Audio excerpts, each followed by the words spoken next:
Hello guys, প্রথমে এটা লাউ, এই লাউটাকে ভালো করে আমি ছিলে নিয়েছি। এটা এবার ভালো করে কুটতে হবে।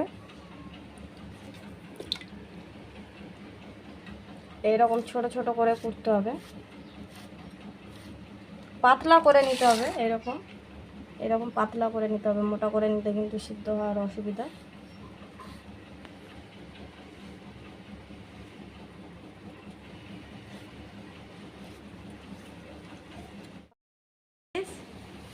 এই লাউ আমার কোটা কমপ্লিট। এই কুচি কুচি করে কুটে নিয়েছি। তারপর হাঁড়ির মধ্যে একটু জল দেবো। এটা সিদ্ধ হওয়ার জন্য একটু জল ব্যবহার করলাম। এবার এই লাউটাকে হাঁড়ির মধ্যে দিলাম।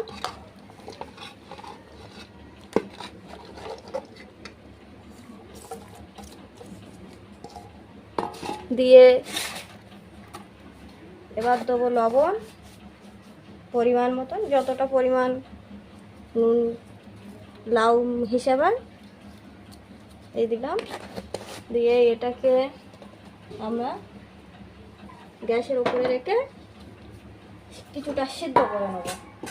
নেওয়ার পরে আমরা আবার অন্য ভাজার সময় গাইস এই 15 মিনিট পরে খুললাম, সিদ্ধ করতে দিলাম। তখন বললাম, খোলার পরে দেখছি খুব সুন্দর কালার হয়েছে সিদ্ধ। এইটাকে এবার আমরা ডিম দিয়ে ভাজবো।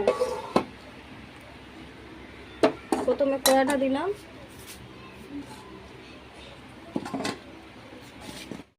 প্রথমে তেল দিলাম,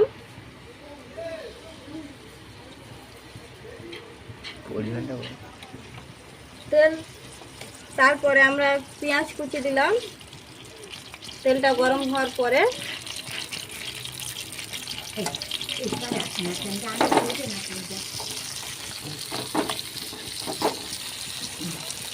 এটা ভালো করে তেলের সঙ্গে করে নিতে হবে। নেড়ে নেড়ে পেঁয়াজটাকে লাল করে নিতে হবে।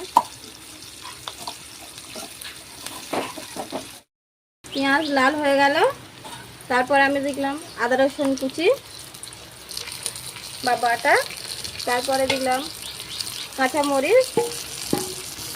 এখন এটাকে ভালো করে নেড়ে নেড়ে কষে নিতে হবে।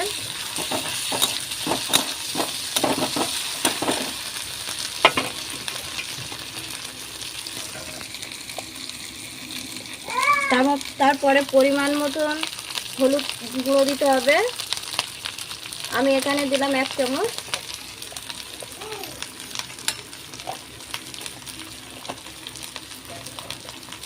তারপর নুনটা ওখানে দেওয়া রয়েছে, অল্প করে নুন দেবো। লাউটা আমার নুন দেওয়া রয়েছে।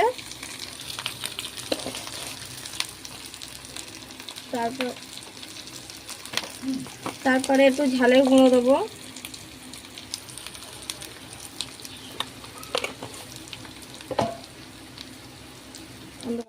হ্যালো গাইস, এবারে আমি এই মশলা করার মধ্যে এখানে দিয়ে দেবো 2টো ডিম, কারণ আমার লাউটা অল্প। আপনারা চাইলে এখানে বেশি ডিম দিতে পারেন।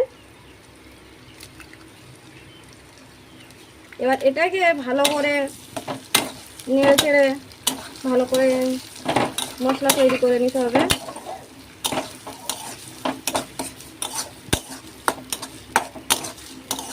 বন্ধ করে দেব।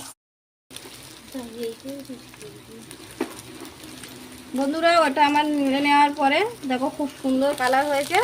তো এবার আমি সেই লাউটা সিদ্ধ করে লাউটা দিয়ে দেবো।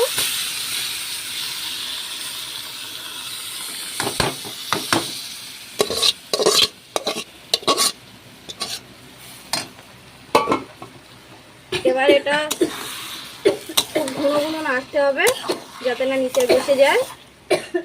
নেড়ে নেড়ে এটা ভালো করতে হবে।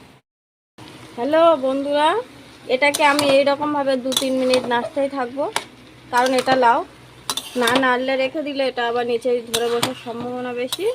ওই জন্য আমি এইরকমভাবে নাড়তেই থাকবো। নেড়ে নেড়ে একটু আবার চাপা দেবো। এই চাপা দিলাম। এবার বন্ধুরা এটা এই হয়ে গেছে। এবার এটাকে আমি টেস্ট করে দেখব।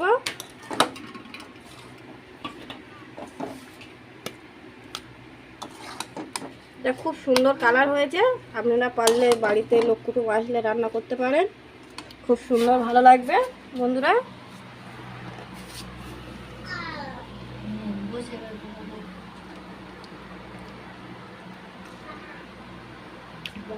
হেভি টেস্ট হয়েছে, আপনারা বাড়িতে বানিয়ে দেখতে পারেন, হেভি লাগবে, খুব সুন্দর। আত্মীয় স্বজন আসলে রান্না করে দেখতে পারেন।